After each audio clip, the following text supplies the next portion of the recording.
monarch? Well, I think the royal family has to modernise and develop as it goes along, and it has to stay relevant. The Queen is a fantastic role model to lead that, and that's the challenge for me. We are on the verge of the historic royal wedding, and at the center of the action is a soon-to-be American princess. I put a spell on you. I think on the wedding day, as Meghan walks down the aisle and the choir's singing, Because you're mine. you'll be able to hear the distant hum of Edward VIII spinning in his grave, because he gave up the throne to marry a twice-divorced American. But now Meghan Markle, she's American, she's biracial, she's been divorced, and she's allowed to marry a royal. How exactly did we get? It's going to be a very difficult juggling act. Maybe things have moved slowly in the past, but they're certainly not moving slowly now.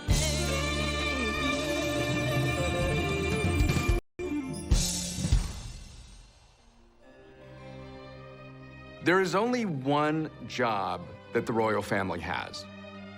There's a lot of duty, there's a lot of protocol, there are a lot of expectations, but only one job: survive.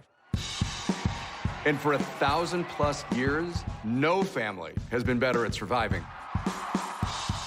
Nobody's joking about the handbag anymore. Nobody's joking about the hats anymore. There's Queen Elizabeth, you know, keep on keeping on. Oh, really? Please. The births and the marriages. The love stories when they flourish or when they fail. It's the greatest reality show in the world. Americans can't get enough of it. Unlike the Kardashians, this soap opera has got a heritage. They should be a little bit removed. That makes them special. But that doesn't mean that they should be untouchable. The royal family are changing with the times. You trace that all the way back to Princess Diana. There was something magic about Diana right from the start. People just fell in love with her. I think there was almost a worship for her. Women are generally not encouraged to be rebels. Traditionally, they're encouraged to be silent, just do what they are told. That, of course, was not Diana. She was the golden goose. To express its emotions. And there were scenes I'll never forget. And I gave it this big injection of star power, and then she lobbed a couple of grenades into it. There's no mistress in the fairy tale. This is where the fairy tale cracks and reality comes in. And everybody believed everything that Diana said, that Camilla had wrecked the marriage, destroyed Diana's happiness. The death of Diana, that was probably the lowest moment for Queen Elizabeth. The British public in London were just going crazy, going, you know, where is the Queen? People really started wondering if the monarchy would survive. And now we have a new cast of characters. There's been a reboot. And people are tuning in. And that tune-in equates to billions of dollars. William and Harry were famous since the day they were born. So they grew up in this reality that they couldn't get out of. I don't think I'd want to Prince William because everything has to be perfect. Prince Harry knows he's not going to be the next king, so he can do what he wants. They are the future of this institution. The Queen is allowing the royal family to modernise and to rebrand, if you like. Even 10 years ago, if people had said, well, just wait till Harry comes along with a divorced American of mixed birth. Oh, no, that's not going to happen. When the engagement happened, there was this sort of outcry of racism. How much of a sense did you have, Meghan, of the enormity of what you were getting into? I did not have any understanding of just what it would be like. Brand, popular opinion, staying relevant, staying global is absolutely what the British royal family is about. Because, of course, if you lose that, then the British monarchy will fall. This is an institution that's got on the horizon a major brand crisis. And William and Harry are the best hope they have of surviving that crisis. These are icons. They want to be like them, they want to feel like them, they want to look like them. When Meghan Markle wears something, it sells out like this. This will be like one of the only ways that you can get a selfie with them, stand next to them and see them in real life. So, well, real life. The British royal family are at the highest point they've been in many a long year. And programmes like The Crown have brought a new generation to appreciate the royal family. There is something magic about royalty. It's really an American obsession with the Disney version of the monarchy. It's close enough that we can imagine maybe we could see ourselves in that world, but just out of reach so that we're always curious. Elizabeth has kept the crown viable going into the 21st century. That was by no means guaranteed. These are extraordinary scenes, and the crowd here along this stretch of the river are lining up 8 deep, and this basically goes on for 7 miles. The royal celebration underway across the pond this evening. 4 days of parties now marking Queen Elizabeth's Diamond Jubilee, 60 years on the throne. They carried the Queen on a tide of devotion, a monarch whose popularity, it seems, has never been greater. Certainly for someone of my generation, but I think younger generations too, it's very difficult to imagine Britain without Queen Elizabeth II. I've been with her all my life, and I've watched her all through everything, and I think she's amazing. She's done an incredible job. She's been our queen for 60 years, and I don't think we realise how much she is just absolutely loved. This is a woman who has literally seen every key figure of the second half of the 20th century. Queen Elizabeth oversees hundreds of charitable organizations. She's been at the heart of huge international political events and is probably the most politically accomplished person in the world.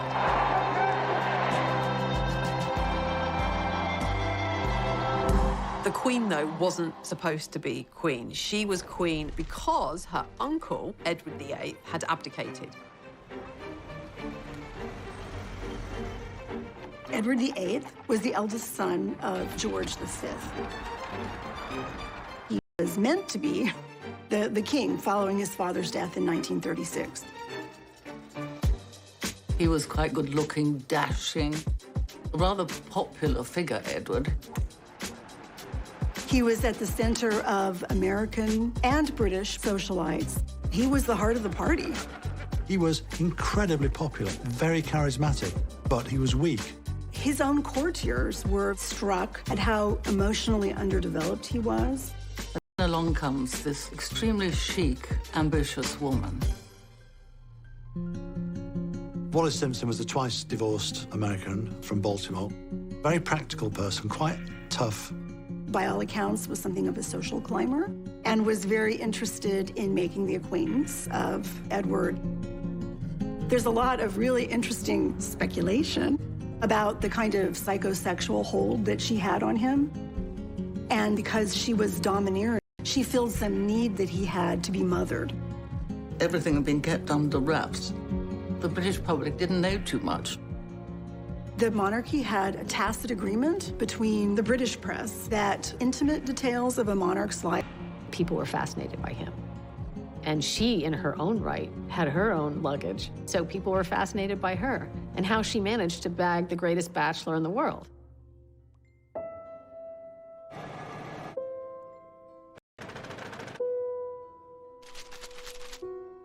The American press had been obsessed with the idea that Edward VIII would marry an American woman. William Randolph Hearst did not like the British monarchy. He really made it a practice to encourage his reporters and photographers to seek out the private lives of the royal family. One of the photographs that drew attention was a photograph of her touching his arm. Ordinary people do not touch the monarch. That kind of intimate gesture indicated that there was an intimate relationship. A cruise he took in 1936 along the Mediterranean coast with Mrs. Simpson. They took photographs in his bathing suit. You could see his chest. I mean, he was half naked in these photographs. The public had never seen its monarch in a photograph in anything less than an utterly dignified manner.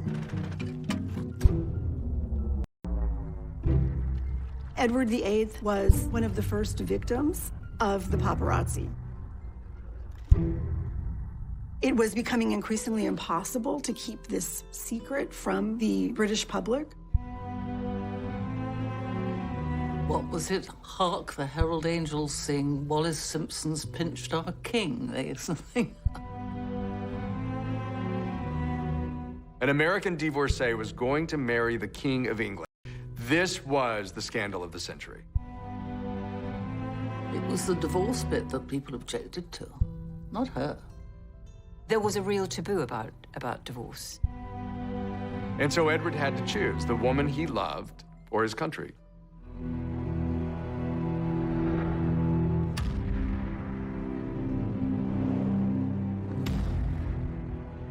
An abdication was something you couldn't think of the king stepping down and going abroad to marry this woman. One cannot overstate the trauma of the abdication crisis. It seemed at the time that the monarchy, the British monarchy in 1936, came close to self-destructing. Had he insisted on marrying Mrs. Simpson, and had Parliament said no, it would have forced a standoff that the country had not seen since the 17th century. A few hours ago, I discharged my last duty as King and Emperor, that I have found it impossible of the woman I love. From that moment onwards, the name of Edward VIII, his presence hovering in exile with this wicked American divorcee, it loomed over so many decisions of the royal family. Knowing what we know now, it is incredibly fortunate he abdicated. After they married, they actually paid a visit to Germany and met Hitler.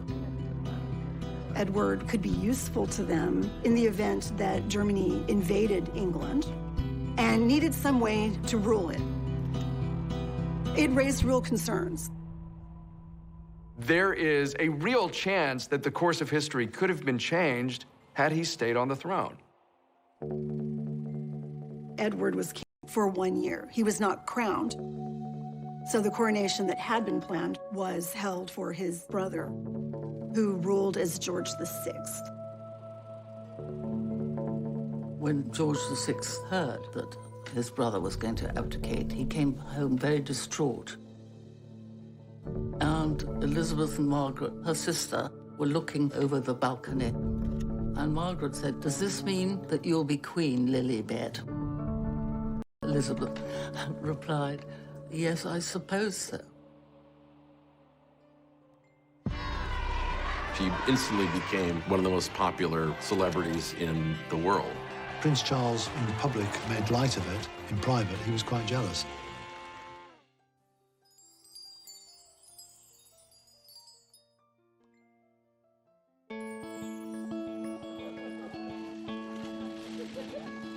I wonder whether George has in any sense started realizing who he is and what one day he will become. Well, as far as we're concerned, within our sort of family unit, we are a normal family, you know. I love my children the same way any father does, and I hope George loves me the same way any son does to his father. There'll be a time and a place to bring George up and, you know, understand how he fits in the world. The people who are going to fascinate us going forward are going to be those children. Particularly George, he will become the King of England someday. You have a very clear line of succession, which is something, of course, the British monarchy is always concerned about.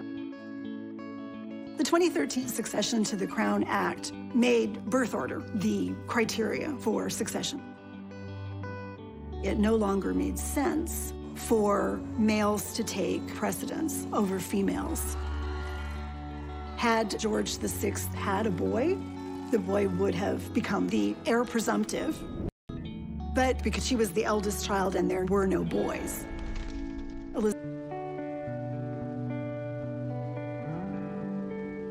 For the first 10 years of Elizabeth's life, she wasn't expected to be queen.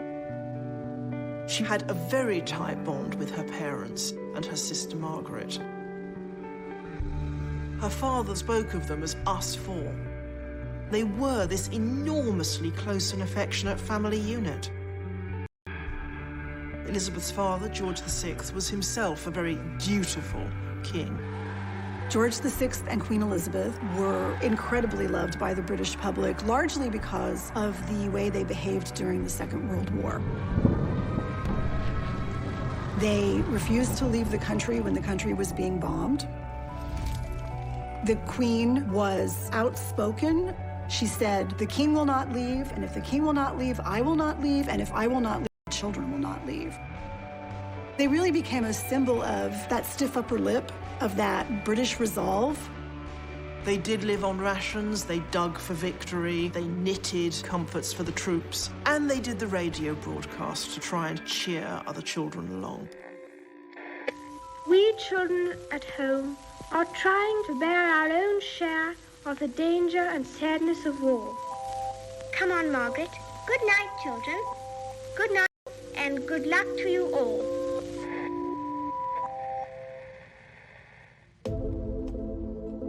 The war, in a way, gave Elizabeth a chance to be a bit more like other people. And it was Elizabeth herself who insisted that she should join the services and became a mechanic. That emphasis on middle-class morality and acting as a model for the nation is something she learned from her father. Throughout her life, she's tried to judge what was right and wrong, and her father had been very much the torch shiner into the dark space for her. And I think she's always used him as the template. I declare before you all that my whole life, whether it be long or short, shall be devoted to your service. When the Queen said, "My whole life I shall dedicate to your service," she really meant it. Something that has completely been at the centre of everything she's done. And before very long, she's fallen in love with a man that she absolutely adores, who she first laid eyes on when she was about 13. This very attractive naval officer, Prince Philip. She had this really wonderful complexion, startlingly pretty. It has been announced officially from Buckingham Palace that Her Royal Highness, the Princess Elizabeth, Duchess of Edinburgh, was safely delivered of a prince at 9. The future was opening up. Certainly, Elizabeth did not expect to become monarch for a long time. But her father's health had been bad since the 1940s, and that wasn't something that was widely advertised. She certainly did not expect him to die while she was away on behalf of the crown.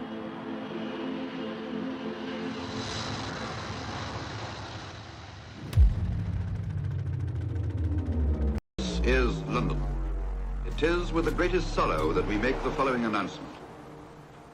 At 10:45 today, February the 6th, 1952, the King passed peacefully away in his sleep.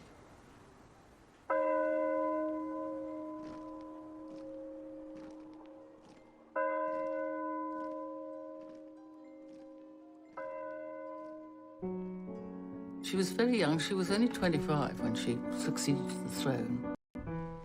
The combined issues emotionally of her father dying and the assumption of the role of kingship were, of course, bound together. The rulers of Britain have ruled over the greatest empire the world has ever seen. She's Queen of Canada, she's Queen of Australia. She's Queen of 15 other countries. But at the same time, she was very well trained for this job. Here is a woman, her father was never supposed to inherit the throne, and therefore she was never supposed to inherit the throne. And here she is, Queen Elizabeth II.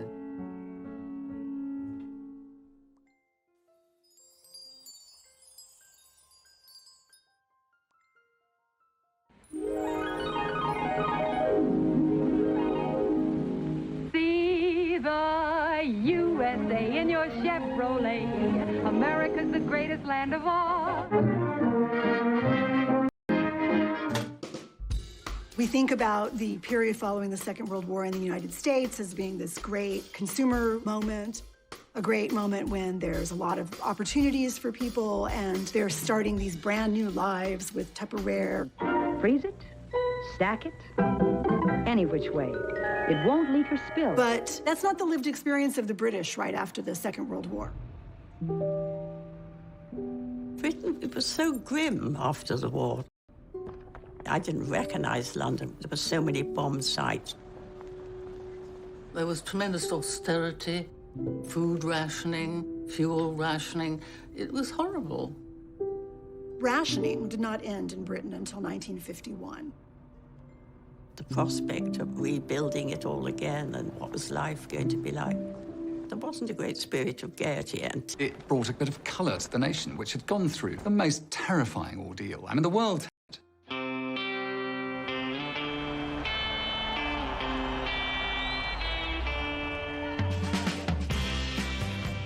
beautiful young queen, handsome prince. It was a whole new era.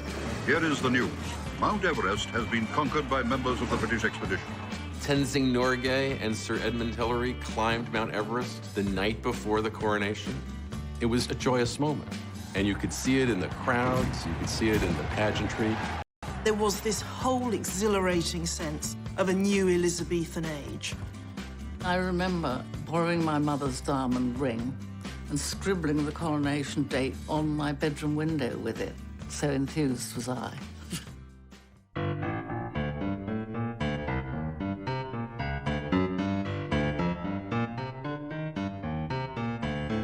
Coronation happens once a reign, and as a royal ceremony, it does give you a sense of where monarchy is, where the state is, and where the people are at that time.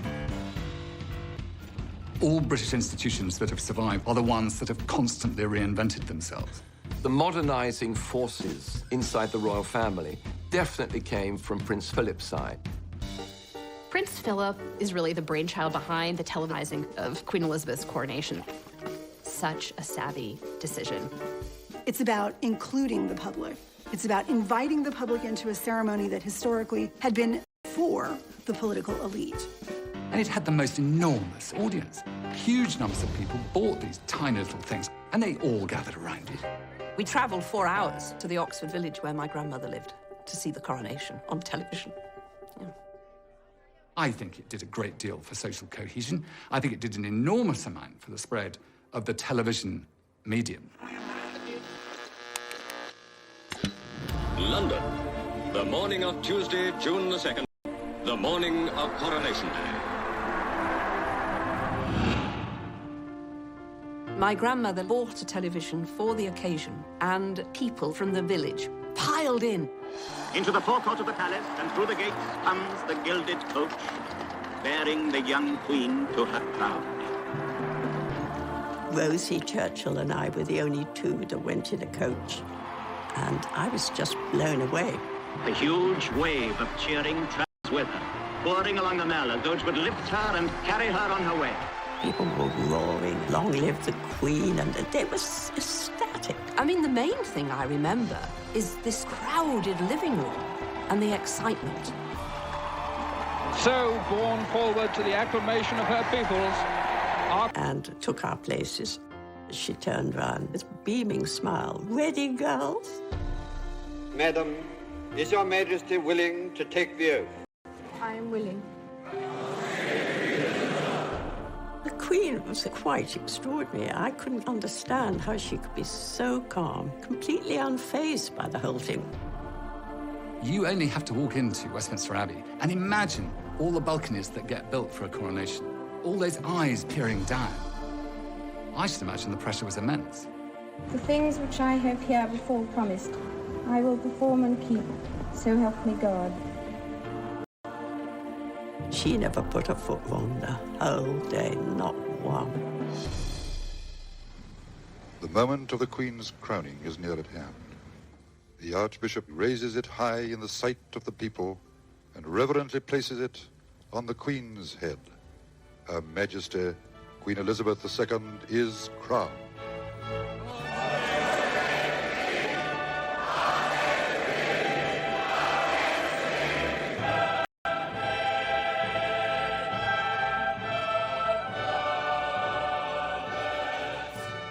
She looked very happy when we left the Abbey. I think when it was all over, she was very serious all the way through. As this day draws to its close, I know that my abiding memory of it will be the inspiration of your loyalty and affection. I'll never forget it, never. It was the greatest day of my life.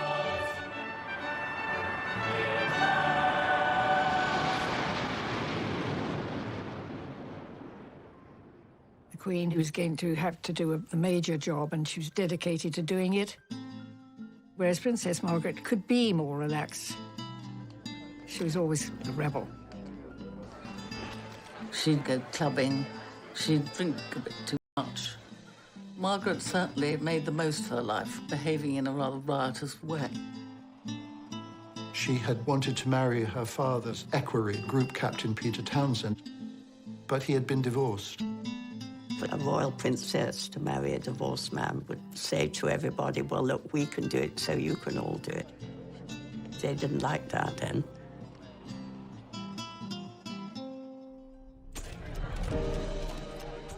People in Britain were very pro it. The Queen wanted her sister to be happy, but she could see that there were difficulties.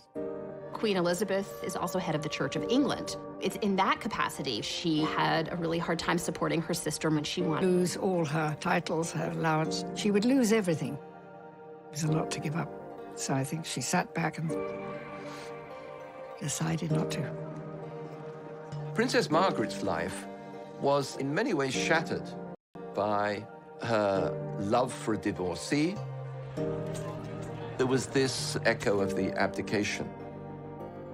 You know, you have to wonder, are love and royalty really compatible?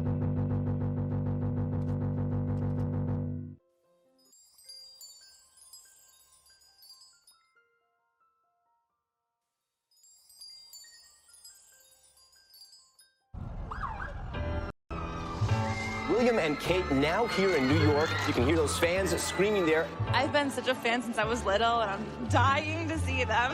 What is it that you like so much about William and Kate? Absolutely everything. We're so excited. Yeah, we're so excited. I can't wait to see them. The rollout of the royal red carpet for Prince William and a glowing Kate Middleton. I think they've been a nice, refreshing, regal addition to the city this week. All bets were today when the Duke and Duchess of Cambridge arrived in the city for their first official visit. Prince William took a detour to meet political royalty at the White House. The couple courtside at the Brooklyn Nets basketball game Monday, getting a glimpse of American royalty. King James, Jay-Z, and Queen Bee. These days, we think of America as almost belonging, as having more in common with the younger royals. But back when Elizabeth was a younger woman, she absolutely seemed to love that exciting, freer vibe she felt there. And America was very open to her. No one does a wedding like the Brits, but nobody does a parade like New York.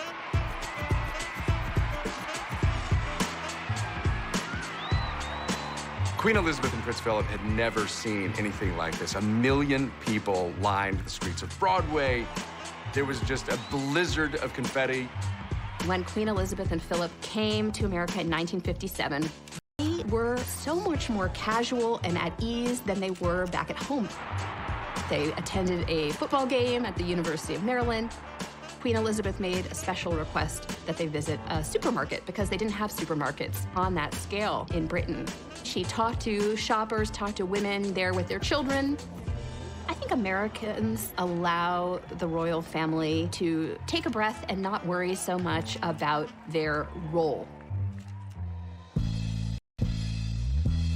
Americans tend to have a more romantic, more abstract view of who the royals are and what they do.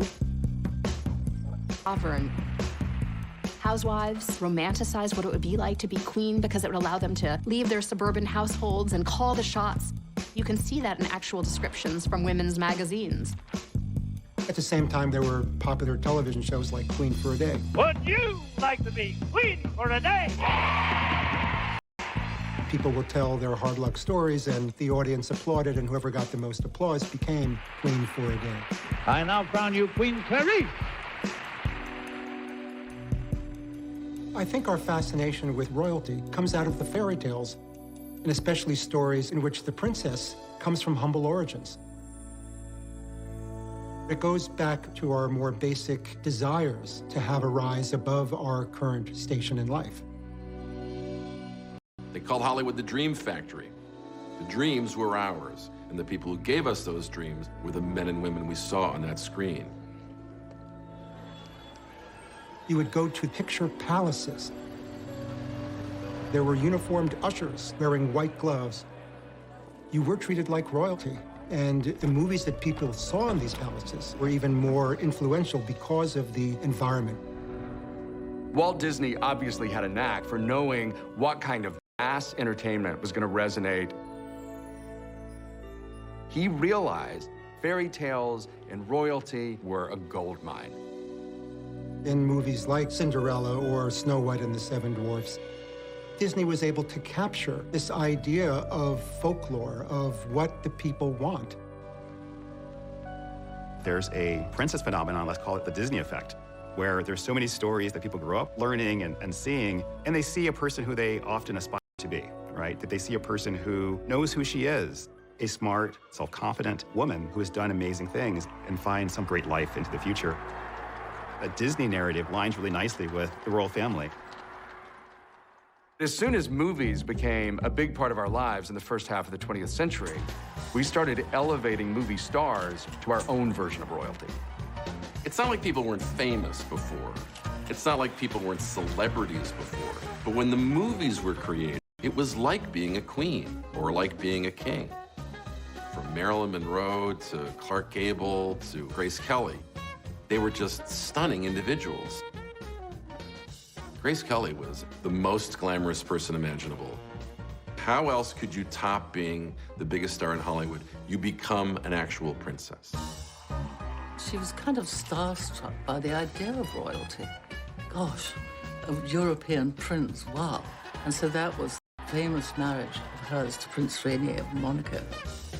Grace Kelly showed that is when a lot of girls began to believe that it could happen to them too.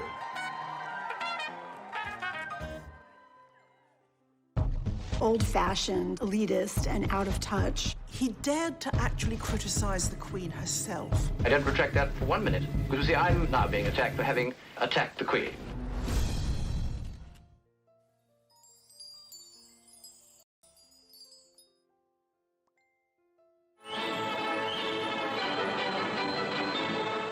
People say, well, why attack the Queen? Well, indeed, I mean, it's painful to have to. One would much rather not have to, but this is the dilemma.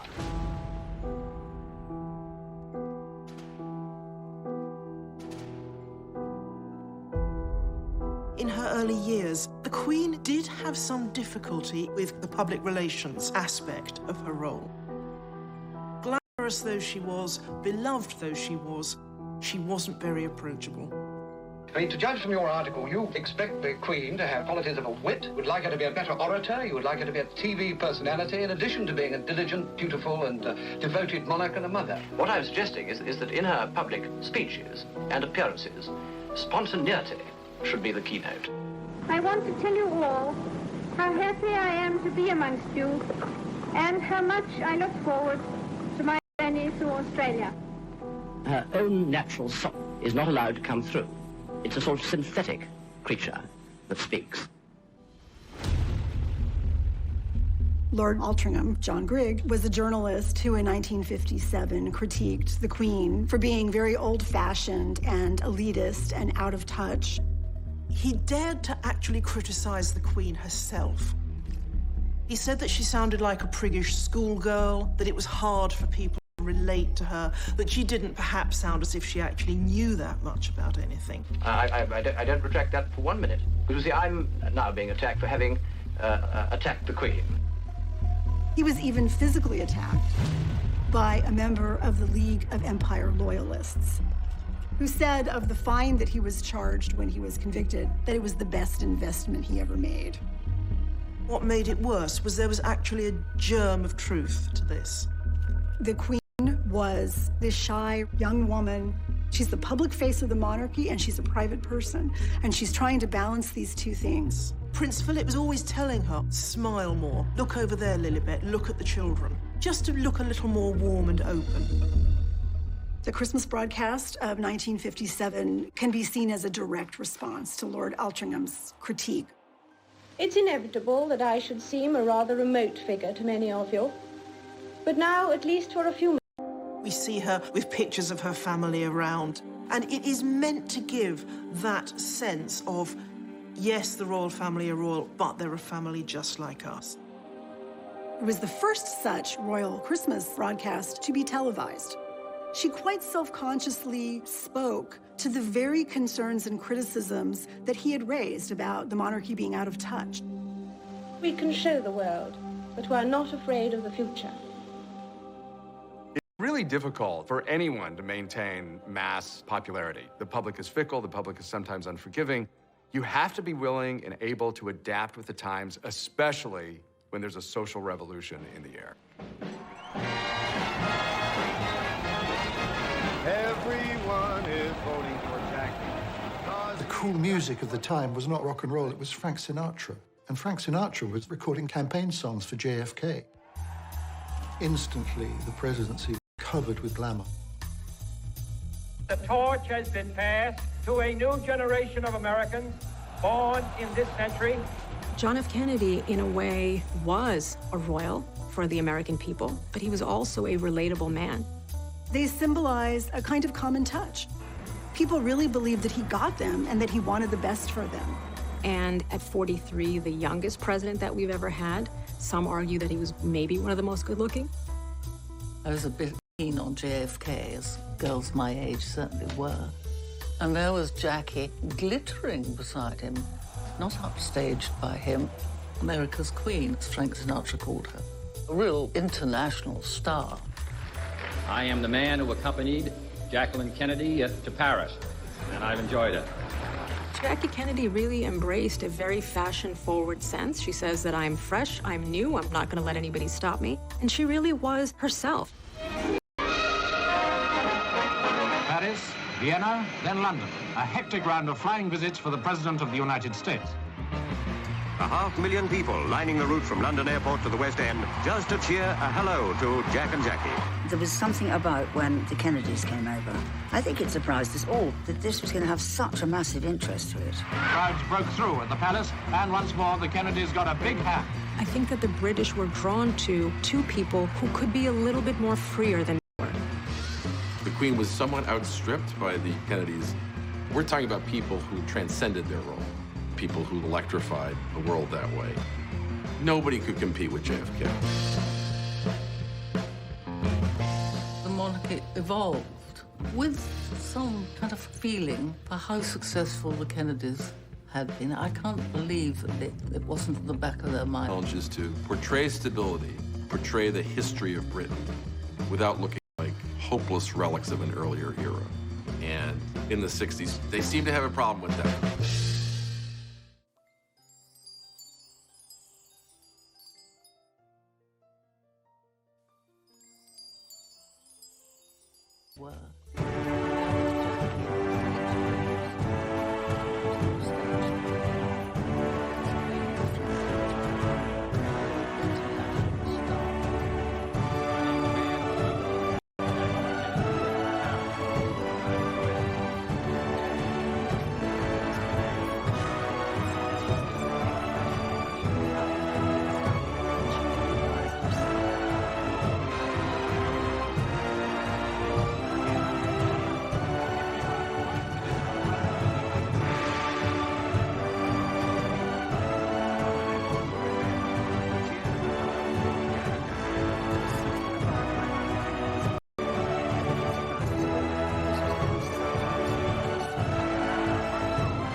It appears as though something has happened in the motorcade route. Something is wrong here. Something is terribly wrong. Stand by. There has been a shooting. I repeat, a shooting in the motorcade in the downtown area. From Dallas, Texas, the flash, apparently official. President Kennedy died at 1 p.m. Central Standard Time, some 38 minutes ago. It was the most horrible thing that anyone could imagine. That this dash in American City was just shocking. We felt it in Britain too. Jack Kennedy, he was a president that was loved. In memory of President John Fitzgerald Kennedy, who in death my people still mourn, and whom in life they loved and admired. Here was a man who had symbolized hope, who had symbolized these ideals, and those all seemed lost now. After a period of terrible trauma for the nation, America was primed for something fun and escapist. And then along came the Beatles. 3,000 screaming teenagers are at New York's Kennedy Airport to greet, you guessed it, the Beatles. I remember American friends of mine saying, we needed this after what we've been through. The welcome was just overwhelming. You can't photograph noise, but you can photograph the people making the noise. And they didn't let you down. They got every Beatle record at home, every Beatle record. America became sort of swamped by British popular culture suddenly in the 1960s. And the subsequent musical revolution that rocked the globe. We loved all of it. We loved the music, and we loved the fashion. We loved the haircuts. What is it like, a bunk to Twiggy? It's free. Americans started behaving and acting like Brits. That was the Rolling Stones. It's just mutual adoration. The brazen British invasion of America. There was nothing like it. The youth, the swinging youth. It was an invasion. Beatles mania swept the globe. The royal family, who you might not really associate with the Beatles, they're a little stuffy, maybe. All of a sudden, the royal family is into the Beatles. It was only a matter of time before the Beatles made it. So came the summons to the palace. The news got round to the faithful that the world's #1 group were to be invested by Her Majesty with the most excellent order of the British Empire. The Beatles went to Buckingham Palace to receive an honor, a decoration. They were called members of the British Empire. I mean, everybody liked the Beatles. Everybody wanted a piece of that action. But the Beatles were big enough then that did more for the Queen's reputation than for the Beatles' reputation. It did not make the royals cooler. It just was an indication of what the royals needed to do to even stay in the conversation. It's the first time... Monarchy actually, in a very interesting way, in the 1960s, tried to get out ahead of this notion that they were out of touch or they were unapproachable, and they worked with the BBC to create a documentary called The Royal Family. The salad is ready. The Royal Family film turned out to be a rebranding of the royal family. The camera crew followed the royal family for 18 months through all of their ordinary activities. So we see Prince Philip at Balmoral frying sausages at a barbecue. And we see the Queen sitting at the dinner table with her family, talking about her day. It is extremely difficult sometimes. So I said, what an extraordinary remark to make, very unkind about anybody. The film was a great step forward. I thought it was charming. And I am the most appalling couple. It's really a vehicle for us to see a little bit behind the scenes so that we can understand the monarchy as people like us. Public response was very positive. People wanted to see more of the British royal family. Come around this side. Although the documentary got enormous audiences in England and in America, on the Queen's orders, it was put away in a vault and has not been seen in its entirety since. They realized that if they did something like that too often, they would cheapen themselves, letting the magic seep out. Some people say that this was sort of opened the floodgates, and therefore after that all the sort of tabloid interest in them, and that they would want to know more and more and more. Let the public into your sitting room behind the sofa. And then they'll be over the other side looking at you. The problem with all these things is not the film that gets made with careful supervision, but what happens next.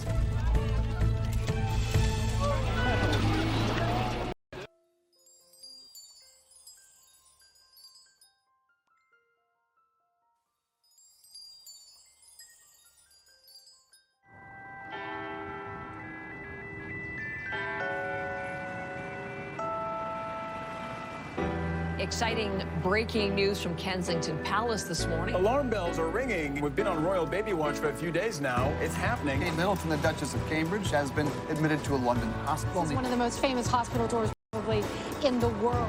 Some die-hard fans already out there. They have been all morning long. The anticipation is huge here. The world's press waiting for news. We're from Minnesota. Kind of a historic moment. People think we're kind of crazy, like a lot of our friends are back home, but we're like, come on, you gotta do this, We are just getting news now saying the Duchess of Cambridge has delivered a son. The British royal family has a new member, a prince.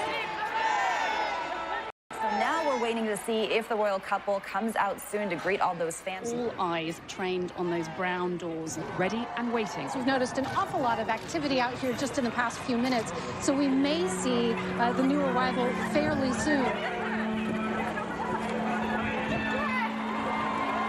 Here we go, here we go, here we go. The royal family has just emerged from St. Mary's Hospital. Baby wraps up warm.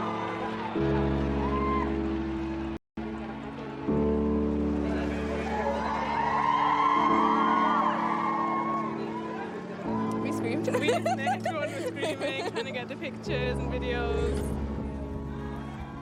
Like, if you can see, it's not just one type of person here, it's everyone coming together. From all different countries. Congratulations! So we're looking at about 70, 80 years of the baby. So why not say, oh, where were you when the baby was born? I was right in the hospital. That's the feeling you can never buy.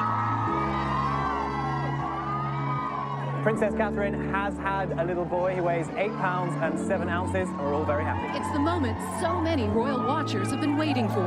According to tradition, the birth announcement was also posted on a bulletin board outside Buckingham Palace. As outside the palace, all-night crowds are rewarded by the bulletin announcing that Princess Elizabeth was safely delivered of a prince and that Her Royal Highness and her son are both doing well.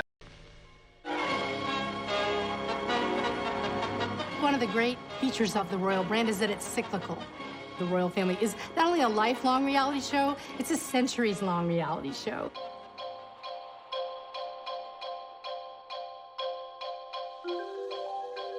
We don't often chart a person's life from birth to death.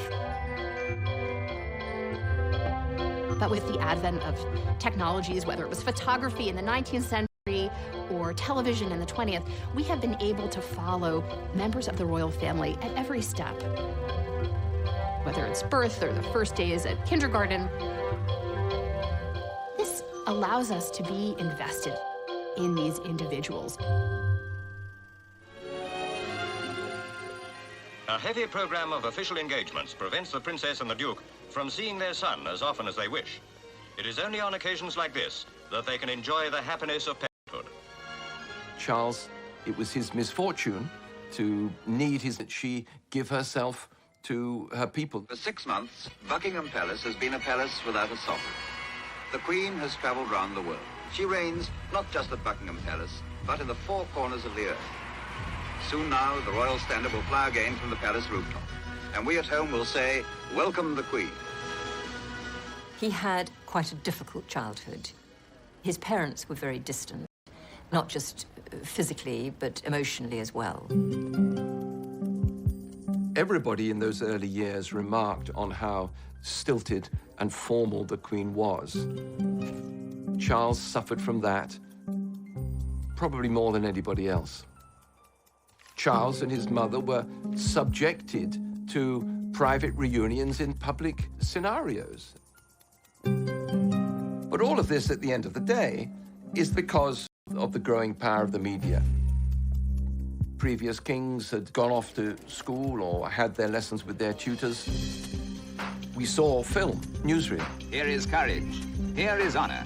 Here is Gordonston, a school fit for a king. Prince Charles was sent off at a fairly young age to boarding school, and to one boarding school in particular, to Gordonston, where his father had been. The school had a tough, outdoors regime that Prince Philip clearly saw as making a man. He had a difficult relationship with his father, who frankly was puzzled by this son of his who was so sensitive. You can only feel sorry for the kid. Scrutinized whenever he appeared in public, scrutinized in private. And then this develops with his love life.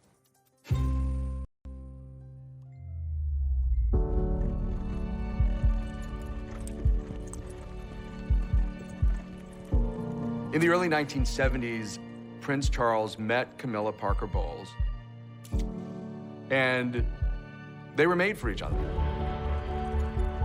There was a huge bond between Charles and Camilla from the start. Partly it's the things they shared, a love of the outdoors life, of horses, you know, no taste for the spotlight, for glamour. Partly it's the thing they didn't share, the thing she could give him, this jolly, breezy confidence. Camilla was not an aristocrat, and she had had previous boyfriends. She had a boyfriend when she met Charles. A woman of experience and knowledge was not an appropriate partner for the future King of England. He went off into the Navy, he went off to the Caribbean, and shortly after, Camilla wrote him a letter telling him that she was going to marry Andrew Parker Bowles. Charles was absolutely devastated. There was a lot of pressure to find a bride.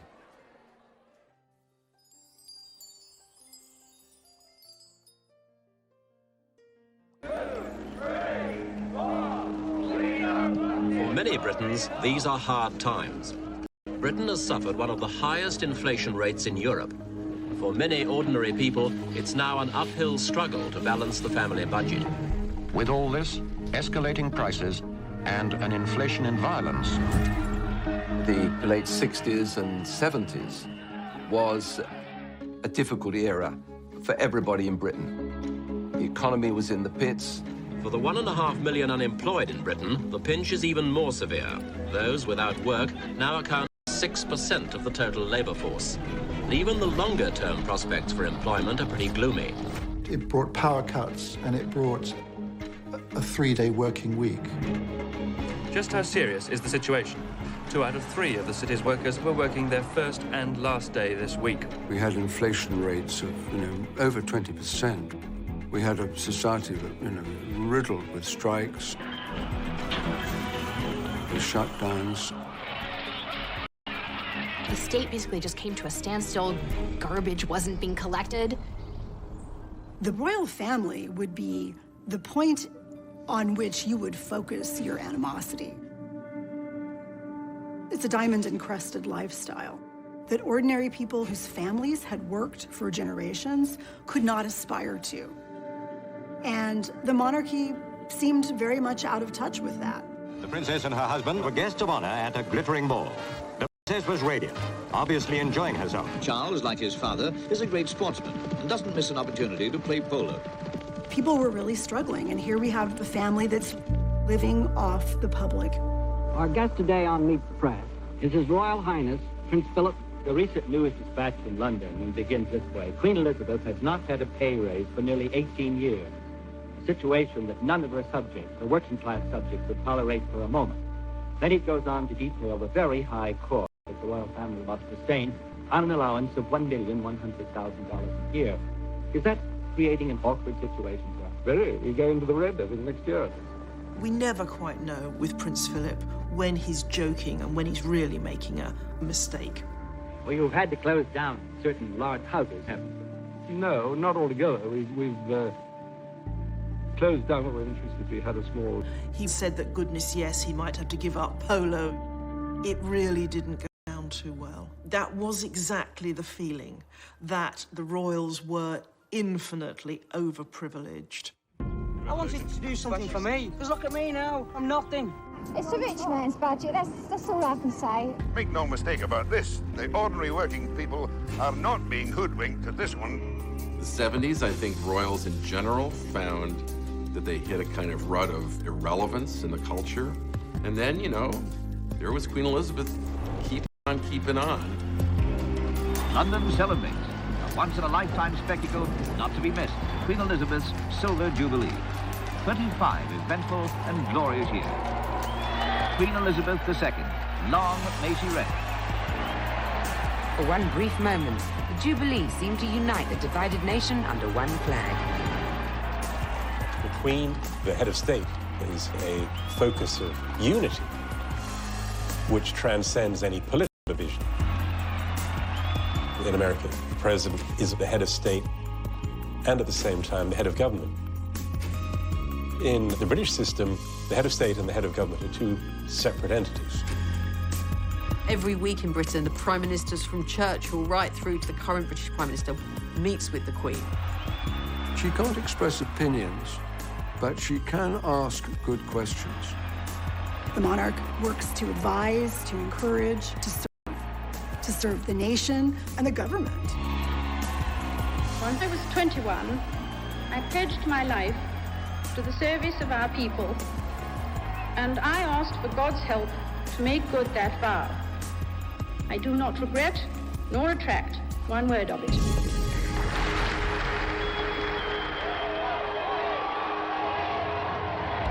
The 1970s were tough times, but people needed a distraction. And this Jubilee was just what they needed.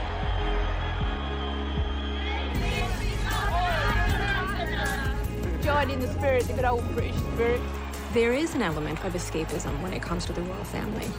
It's a way for us to escape the everyday, escape perhaps disappointment in our own lives.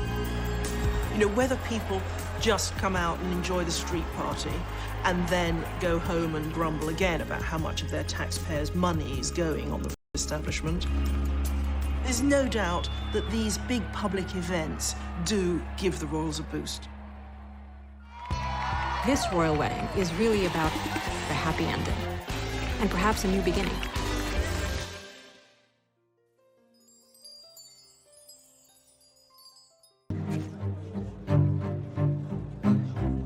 Charles grew up always trying to gain his father's approval and never quite succeeding. He went into the Navy, which was the service that his father had been in, and I suspect he did that to please his father. The British press, they tried to kind of create Prince Charles as like a James Bond character, called him Action Man. And this is the secret of the prince's public success. Fly, shoot, play polo, all of these things the prince does rather well.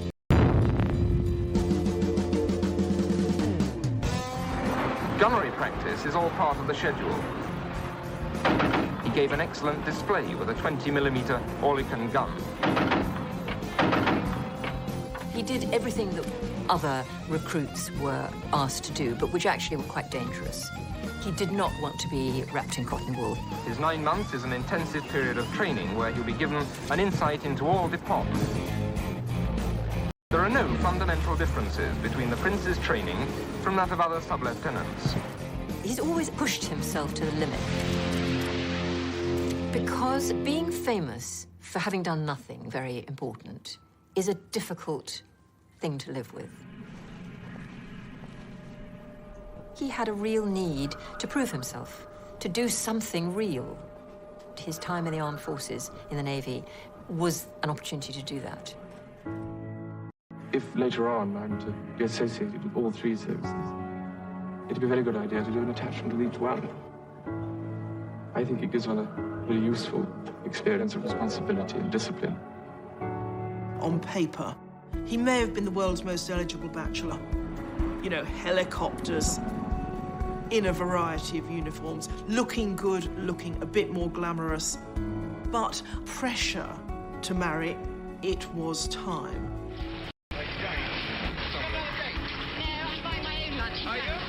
there was this kind of hysteria in the mass media to push Prince Charles down the aisle because he'd said that 30 was a good age to marry, and by the time he got to 32, everybody was saying, well, come on then. He's getting on a bit, isn't it? About the time we got married. I think he should get engaged because he's getting older. People have been waiting for a long time to see who Prince Charles was going to choose as his spouse. Anytime anyone was photographed within 5 feet of him, they were the new princess. There were questions. The kind of dirt the press were looking to dish on any of Prince Charles's girlfriends was things like whether they had a past, whether they'd had boyfriends. Extra element that the future Queen of England was expected to be a virgin. And of course, the trouble is that that was terribly out of touch. The days when any bride was supposed to be a virgin had long gone. It made it a very difficult, tense situation for him. Sarah, you know, Lady Diana Spencer's older sister, was widely tipped as being a possible bride. It was when he was dating Sarah Spencer that he actually re-met, or you could almost say met, Diana Spencer.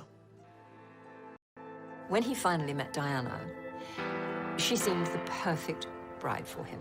She was aristocratic, she was a virgin, she was a member of the Church of England. She was young. There were no skeletons in the cupboard. There was no fear of, you know, ex-boyfriends coming out of the closet. This shy, somewhat ordinary young woman who teaches kindergartners, and she's thrust into the limelight. Lady Diana was back at the Pimlico kindergarten where she teaches this morning, but polite as ever, she was saying nothing about her weekend with Prince Charles to the assembled press corps. Don't comment all that. Did you have a good weekend, though? It was work now, okay?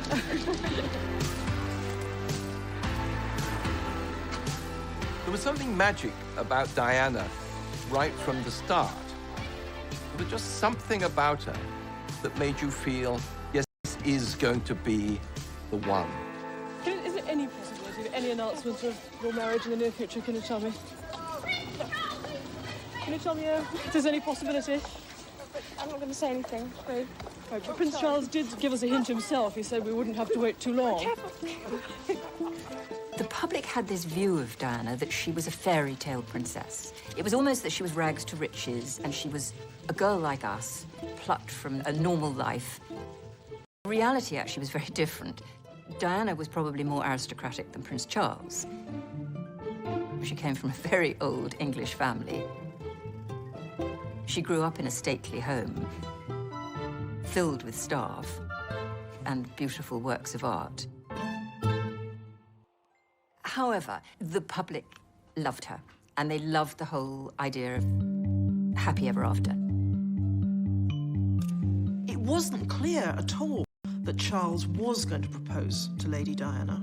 And of course, his reluctance shows the doubts he had. Doubts we now know were all too saying he either had to actually ask her to marry him or he should back off and leave her alone. Because to keep her hanging on is awful for her and it's going to damage her reputation. Charles misinterpreted this, thought he was being told he must marry Diana. From Buckingham Palace came the news that the whole world had been waiting for. Lady Diana Spencer is soon to become Her Royal Highness, the Princess of Wales. Wonderful. Perfect. Oh, thank goodness. I think it's really great. One can only speculate whether Prince Charles's decision to marry her was entirely his own. One has to wonder whether duty and sense of obligation weren't playing their role as well. On the public side of the palace, the crowd watched intently as the interview appeared on ITN News. It was exciting when he chose, and it was exciting who he chose, because it was Diana, and everybody was excited about her. It was a really big deal. She was this breath of fresh air.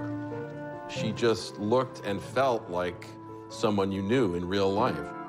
Diana, through her teenage years, we know she'd had a sort of crush on him, as some girls of her age did, and here she was, given the opportunity. to become his princess. Can you take us back to when you first met? What do you think about Lady Diana? Well, I remember thinking what a very jolly and amusing and attractive 16-year-old she was. The royal tradition is that the bride-to-be blushes, stumbles and stutters over a few words and then lets the man do the talking. And having great fun. And Diana, she remains silent. And I don't know what you thought. Pretty amazing. She was awkward, she was young, she was unschooled in the way of royalty. Can you find the words to sum up how you feel today, both of you? Difficult to find that sort of word, isn't it, really? Just delighted and happy. And then the famous quote. And I suppose in love. Of course. Whatever in love means. Whatever in love means. This was not exactly a ringing endorsement. I mean, what sort of person says that to their partner, let alone to the world as a whole? At the time, it was like, oh, he's so befuddled with love, he doesn't even know what to say. It was not seen as being the run moment that would later be seen as. Diana came into the royal family as a vulnerable 19-year-old, if they're not handled properly. 19-year-old princesses will grow up to be... His decision to marry her was entirely his own.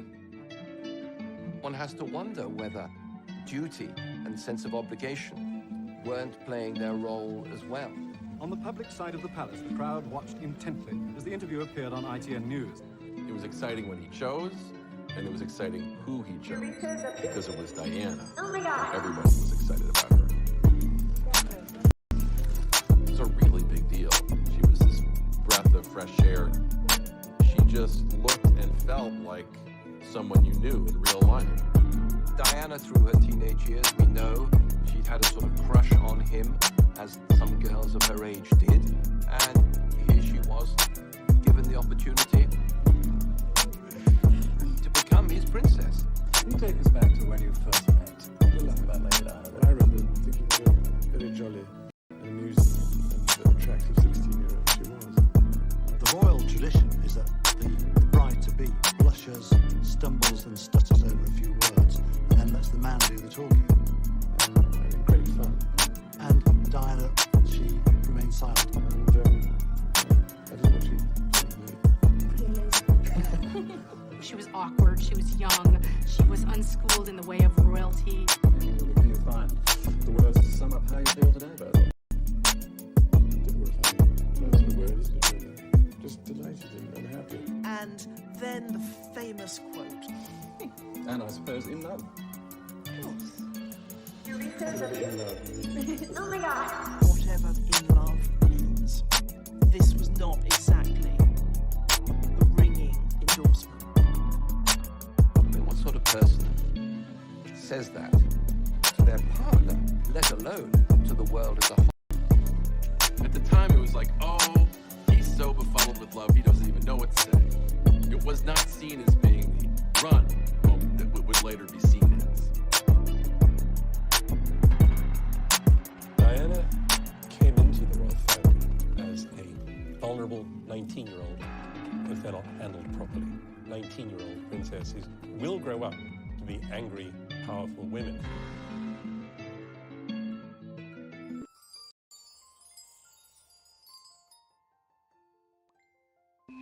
There's big news tonight from London. Prince William, heir to the British throne, finally proposed to his college sweetheart, Kate Middleton. It will be the wedding of the decade. Did you see this coming? Was he getting a bit nervous and jumping? No, not at all, Nick. It was a total shock when it came and very excited. And it's a family ring? Yes, it's my mother's engagement ring. Well, I just hope I look after it. The engagement ring is a priceless and unique family heirloom. China factories are already gearing up for a royal wedding gold rush. Churned out by the dozen. It's not an exact copy of the dress Kate Middleton wore, but it's close enough for admirers of the bride's style. It is important for the people to see something of themselves in the royal family, although there's always been a kind of aspirational quality. Meghan Markle mania. Millions trying to copy her your most popular looks, so we decided to make it easy for you guys to do it. These are women that consumers all over the world look up to. They want to be like them, they want to feel like them, they want to look like them. Where, of course, the clothes. Fashion with a completely individual flair. She's beautiful. Diana fitted the bill. She looked, like a typical English rose. People were mesmerised by her. But when you actually look back, some of the clothes she wore were, quite frankly, ghastly. She certainly has been good for fashion so far. We learned just how easy it is today for every woman to look like a princess. There is something magic about royalty.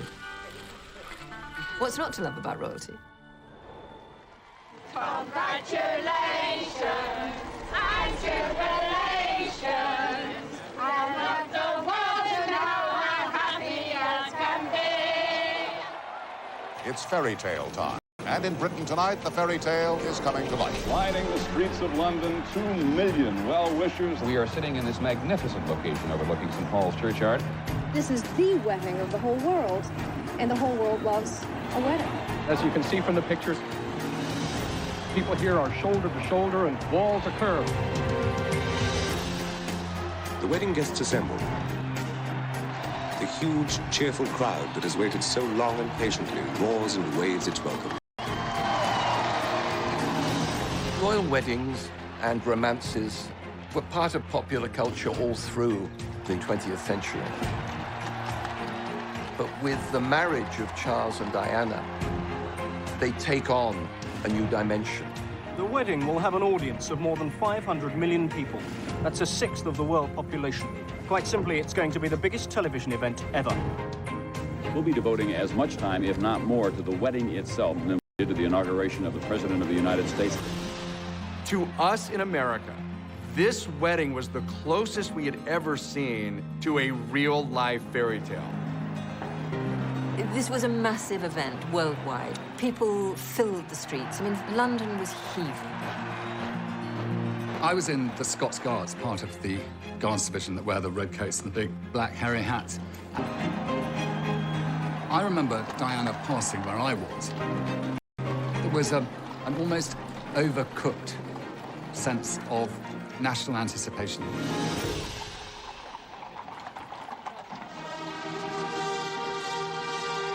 can tell that she has arrived.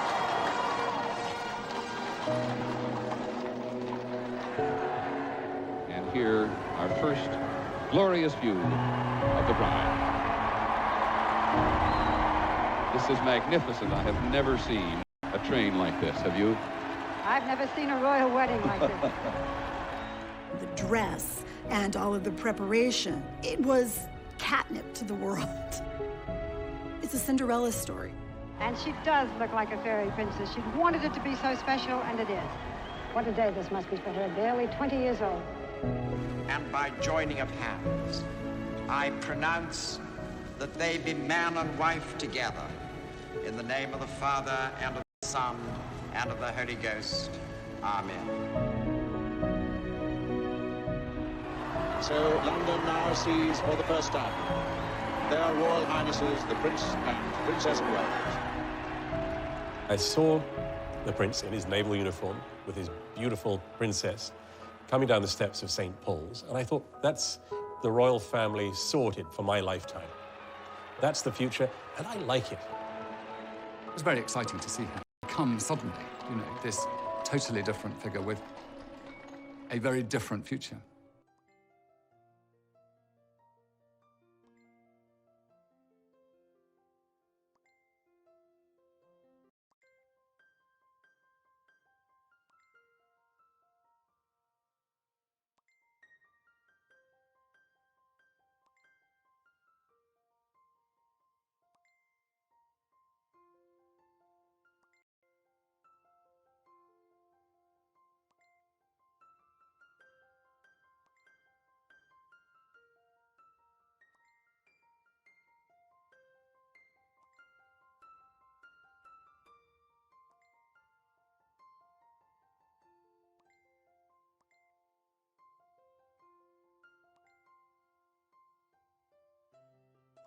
Princess of Wales.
perhaps the world's most eagerly anticipated birth.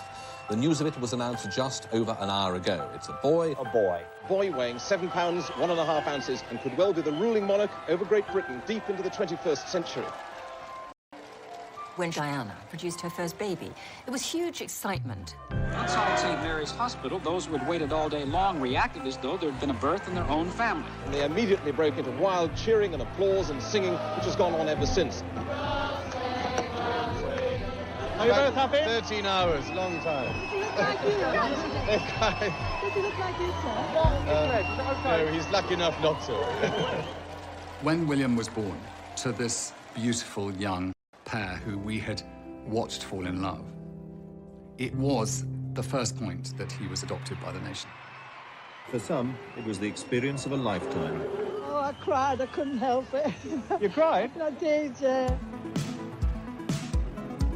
As we all now see, that's a very iconic image for the royals to be standing in front of the hospital. But what we have to remember is this is pretty recent. It was a very special occasion. She was the first royal mother to have a baby in a normal hospital. Prince Charles and his siblings had been born at Buckingham Palace. The crowds and the media went absolutely mad. Britain's new royal baby, born yesterday, was today given a name. Prince Henry for short, just plain Harry at home. Everybody loves a baby. That's great. We go more gaga in this country than they do over there. Everybody loves it. Granny was christened in this, and I was. Everything must get so incredibly hot inside there, doesn't it? Was quite incredible, really. Prior to all the problems at the end of the marriage, everybody did look up to that family. You know, it looked perfect to the outside world.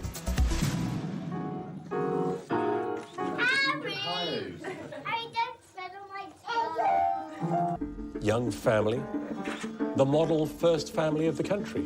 This is what we all aspired to be. Well, now reports are emerging in the press around the world that the couple's storybook romance may have entered a rocky chapter.